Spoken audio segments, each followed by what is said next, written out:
પ્રથમ ગુરુ પૂર્ણિમાની કથા. યોગિક સંસ્કૃતિમાં શિવને ભગવાન સ્વરૂપે નહીં પણ આદિયોગી, પ્રથમ યોગી તરીકે જોવામાં આવે છે. આશરે 15,000 વર્ષ પહેલા હિમાલયના ઉપરના ભાગમાં એક સિદ્ધ પુરુષ દેખાયા હતા.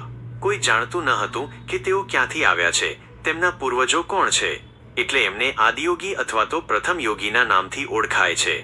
તેઓ જીવિત હોવાનું એકમાત્ર પ્રમાણ એ હતું કે પરમ આનંદના અશ્રુઓ તેમની આંખોમાંથી વહી રહ્યા હતા. બસ, આ સિવાય તેઓ શ્વાસ પણ નથી લઈ રહ્યા તેવું જણાતું હતું. લોકો કોઈ ચમત્કારની આશાએ તેમના તરફ જોઈ રહ્યા હતા, પણ તેમની આશા થગારી સાબિત થઈ અને લોકોની આશા પ્રમાણે કશું જ ન થયું. ભીડ વિખરાવવા લાગી. તેમની સાથે સંમત ફક્ત 7 લોકો જ ત્યાં રોકાયા હતા. તે વિનંતી કરી કહ્યું કે કૃપા કરી તમે અમને સમજાવો, જ્ઞાન આપો, અમને શીખવો. દક્ષિણાયનની પ્રથમ પૂનમ એ ગુરુ પૂર્ણિમા છે. પ્રથમ ગુરુનો જન્મ થયો હતો તે દિવસ. આદિયોગીએ આ કહ્યું કે તમે તૈયાર થઈ જાઓ, તમારી જાતને મને સોંપવા.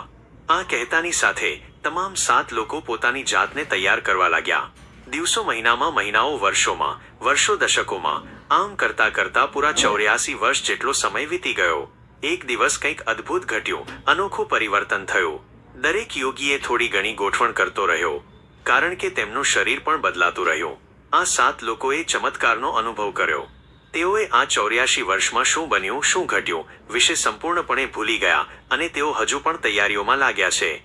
આદિયોગીએ ઝીણવટપૂર્વક તેમનું નિરીક્ષણ કર્યું અને જ્યારે આગામી પૂર્ણિમા આવી ત્યારે તેમણે ગુરુ બનવાનું નક્કી કર્યું. તે પૂનમ ગુરુ પૂર્ણિમા તરીકે ઓળખાય છે. ગુરુ પૂર્ણિમા એ પૂનમનો એ દિવસ છે જ્યારે પ્રથમ યોગીએ સ્વયંને આદિ ગુરુ, પ્રથમ ગુરુ સ્વરૂપે રૂપાંતરિત કર્યા. તેઓ દક્ષિણ દિશા તરફ ફર્યા, આથી જ તેઓ દક્ષિણામૂર્તિ તરીકે ઓળખાય છે.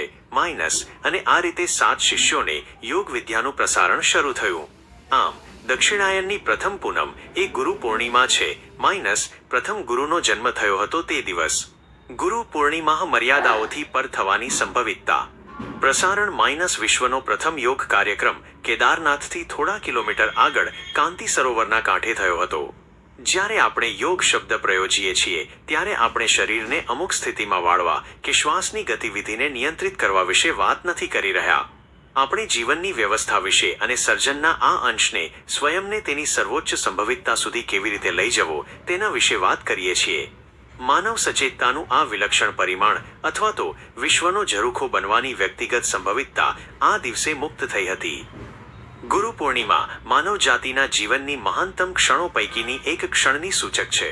તે વિશ્વની મર્યાદાઓથી પર શ્રેષ્ઠતા અને મુક્તતાની એવી સંભવિતતાની સૂચક છે જેના વિશે માનવ સમુદાય અજાણ હતો. ગુરુ પૂર્ણિમા માનવ જાતિના જીવનની મહાનતમ ક્ષણો પૈકીની એક ક્ષણની સૂચક છે. તે વિશ્વની મર્યાદાઓથી પર શ્રેષ્ઠતા અને મુક્તતાની એવી સંભવિતતાની સૂચક છે જેના વિશે માનવ સમુદાય અજાણ હતો.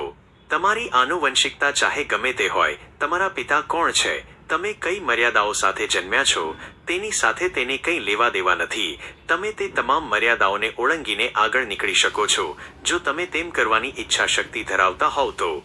માનવ ઇતિહાસમાં તેમણે પ્રથમ વખત ઉદ્ઘોષણા કરી કે મનુષ્ય માટે સચેતપણે ઉત્ક્રાંતિ, વિકાસ સાધવો શક્ય છે.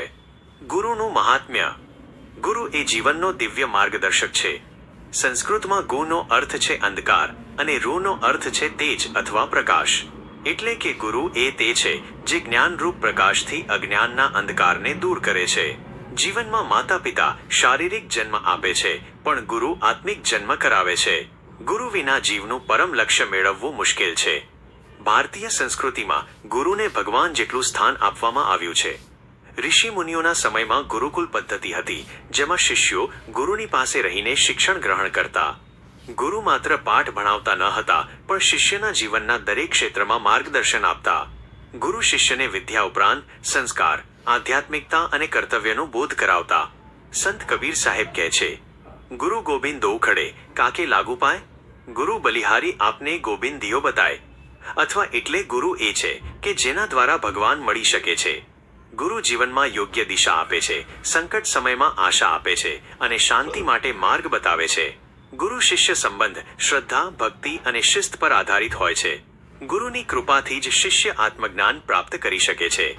આજના સમયમાં પણ ગુરુના મહાત્મ્યમાં કોઈ ઘટાડો નથી. શિક્ષક તરીકે હોય કે આધ્યાત્મિક ગુરુ તરીકે યોગ્ય ગુરુ મળવો એ જીવના પુણ્યનો પરિણામ છે. ગુરુનું શબ્દો દ્વારા વર્ણન કરવું શક્ય નથી. ગુરુ એ એક ભાવ છે, એ અનહદ માર્ગદર્શક છે.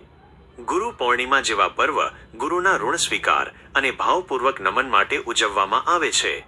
ગુરુ વિના જીવન અધૂરું છે, કારણ કે ગુરુ જ શિષ્યને જીવના અંતિમ ધ્યેય સુધી પહોંચાડે છે, અને તે છે સ્વાત્મજ્ઞાન. આથી દરેક મનુષ્યે ગુરુનો સન્માન કરવો જોઈએ, તેમનો આદર કરવો જોઈએ અને તેમના માર્ગદર્શન હેઠળ જીવનમાં ઉન્નતિની તરફ આગળ વધવું જોઈએ.